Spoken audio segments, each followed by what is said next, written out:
Welcome to Jackal DIY and Tech. In today's video, we'll be making something different.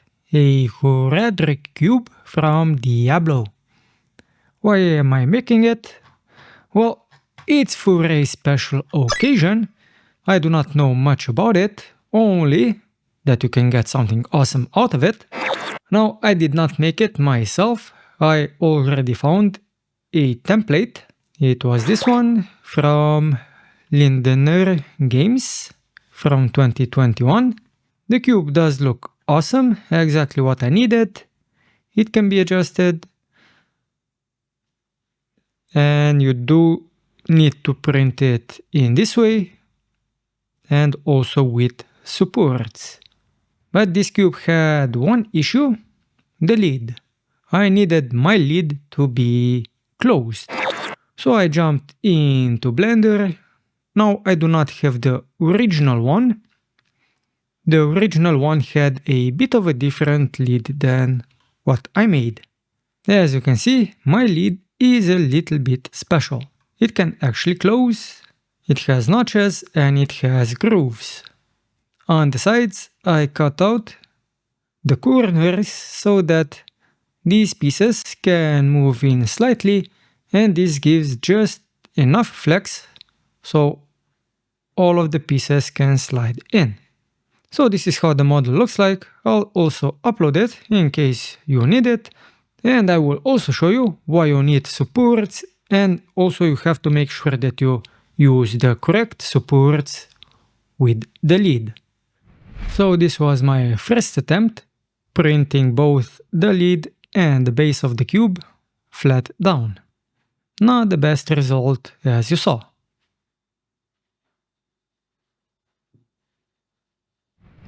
Then this was my second attempt, printing both the lid and base at an angle. Definitely much better result on the base. As for the lid, also decent result, but the supports did not go all the way to the beginning of the clips, which is what this fixed.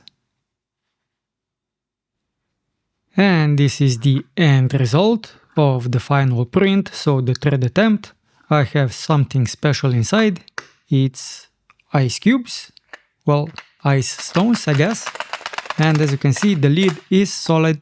It does not open fully, even with the ice stones inside. Why ice stones? Well, basically you freeze the stones and then you can put them into drinks. And now, even when I flip the lid, it can still be opened, and this is my preferred method of opening. You can do it with one hand, and you should do it with the thumb, and as you can see now, obviously without weight, the lid will not open. And you should open it like this. Now on one side of the inside of the cube, the notch or the groove is not as deep as on the other sides, and that has to do with how the cube was orientated during the print. Now the cube printed in this case was 5 by 5 by 5 centimeters, but you can adjust the size as you see fit. You do see a little bit of stringing. I don't think I used any kind of flame at this point, but I did go over it a little bit just to get rid of the strings.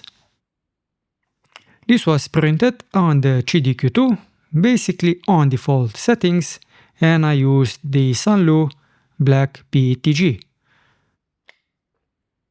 Now this is the first lid that was printed with bottom down, like so, and this is also the first cube that was again printed bottom down. And this is the failed attempt of the lid with notches. As you can see, a lot of missing pieces, and that's because the supports did not go all the way to the end. Now this too, when it was printed upright, it looks good, but not as good as on the bottom, as you can see.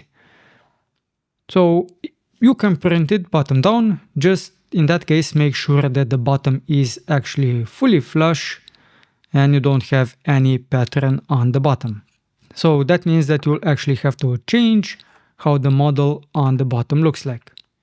So this one, even though the cube does not have any notches on the inside, the lid still functions.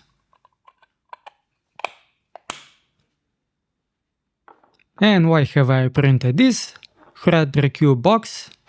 Well, a friend of mine is celebrating a special occasion.